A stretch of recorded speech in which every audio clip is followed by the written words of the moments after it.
Comparison is a thief of joy. Comparison is a thief of joy. I want you to know that the time you spend comparing your life to someone else's, feeling less, feeling a lack of, feeling as if because you don't have something, your life has less value. And then it's so easy to get caught in a comparison trap. You look at someone else's car as you're on the road in your reliable vehicle that gets you from point A to point B. But because it doesn't have a certain emblem, or because it doesn't have a certain color or certain rims or a certain style, that you feel like, oh, once I get that, then I'll be happy.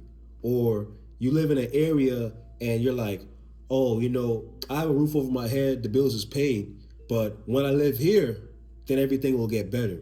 And we are constantly in this comparison trap, looking at someone else's life or a group of people's lives and saying that once I make it there, then my life will be better. But one thing that God has taught me is to not let your joy come from superficial things, to not let your joy come from perishable things. A lot of us can relate that when we're young, we look forward to Christmas and we look forward to birthdays and gifts. When we're young, we look forward to all the little things that bring some kind of excitement. And that's where we get joy from. The toys, the clothes, the shoes, Jordans, whatever it may be. That's where we get our joy from. And we base our happiness on stuff. And a lot of us, we get older and we don't grow out of that mindset. The older you get and the closer you are in your walk with Jesus, you realize that those things, they don't hold as much weight as we give them. We give so much weight to stuff, to how things look. We focus so much attention on how things look on the outside that we neglect the inside, that we neglect the essence of things. For example, growing up in the Caribbean, all of my Caribbean people can relate. We have a set of experiences that no one else in the world has. We have flavors and tastes and food that most people don't even know.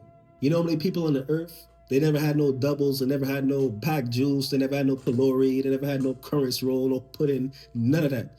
They taste tongue, they never had it, they never experienced it in their life.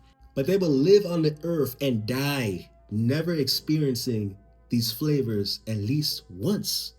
You have memories and core things about your life or your culture or your where you're from that make your life special. I grew up very humble, but that's my life and I wouldn't change it or trade it for anything.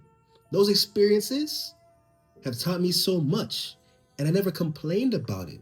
But if I were to look at somebody else's life online or look on somebody else's life somewhere else, all it's gonna do is pull me down. All it's gonna do is make me feel like I'm not worth anything or I'm worth less. Why should I feel like my life is worth less when God created me in his image? Why should I feel like my life is worth less when God speaks to me, when God delivers me, when he has placed favor over my life, when God has done so much for me?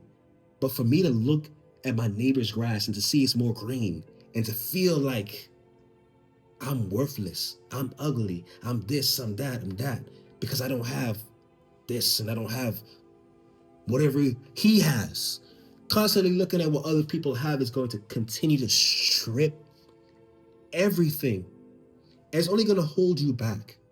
So don't look at what your neighbor has. Don't look that this person is going on all these trips and this person is doing this and this person is driving that and so is, making these kind of moves.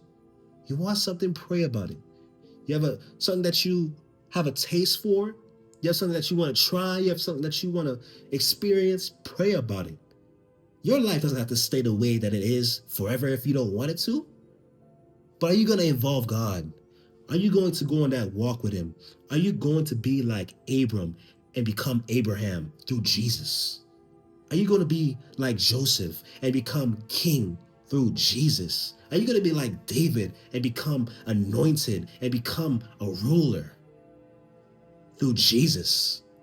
Are you going to become the best version of yourself that God created you to be with the gifts and the seed that He's put inside of you?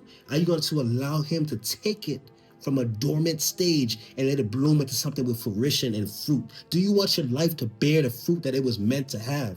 Well, you need Jesus. You need to have Jesus at the forefront of your life. You need to have that relationship. You need to pray constantly. Pray and fast constantly. Because without Him, all ideas are just things that sit in your head. And the more time that goes by, you sit on it and you feel deep in your gut that you should be doing more. And you feel like your life lacks purpose. But these are all things that you can change if you pray about it. All things that can change if you trust God and you let Him know that it's what you want. Of course, God knows us. He knows what's in our heart. But if we never speak to Him about it, closed mouths don't get fed.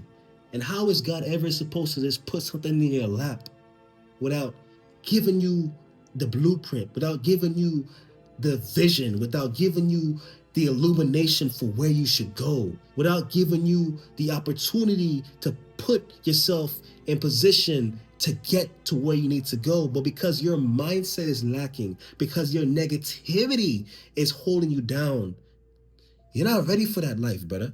You're not ready for that. So you have to understand that if you want change, it is possible. And God, He is an abundant God. God wants to bless you. God wants to transform you. And it's all for your good and His glory. You think God is going to give something to you and you're like, oh, I did it all on my own, self-made. You know how many people are like that? You know how many people that empty, they have all these other things that they had to deal with and demons that they had to face because of the things that they do, and they don't include God at all, and how quickly things fail without God. Brother, you don't want that life. You don't want that stress. You don't want that problems. So don't forget who created you. Don't forget the maker.